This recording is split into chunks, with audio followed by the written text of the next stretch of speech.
It's one of the most controversial topics of our time, pitting believers and deniers against each other.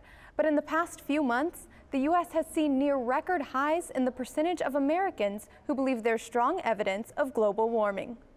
I think there's very strong evidence, and I've actually thought that way for many, many years. Larky Hodges is in agreement with most of the country when it comes to views on global warming. According to the National Surveys on Energy and the Environment, 70% of Americans say they believe in global warming, up 10% from this time last year, and just behind the record 72% in 2008. Based on how compelling the science is, how people are seeing things, whether it's, drought or extreme weather, they see on a worldwide basis that this is an issue that people are concerned about. The survey asked respondents to indicate which factors had a very large effect on their beliefs. The top three categories were severe drought, diminishing glaciers, and extreme weather events. State climatologist Dr. Nancy Sellover says even though we are in a 21-year dry period, these factors aren't a sure sign. The longest drought that we know about lasted almost 60 years, and it was 800 or so years ago. We didn't have an increased amount of carbon at that point in time, so we can't necessarily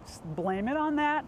So it's really hard to try and pin any particular weather event on a larger scale long-term climate situation. Sellover says noticeable weather changes might still be a long way off. We are seeing not necessarily evidence of extreme events, but continuously warmer temperatures. In looking toward the future, Hodges says this is an issue that requires everyone's support. People just have to look past the partisan politics and say what's best for me and my children.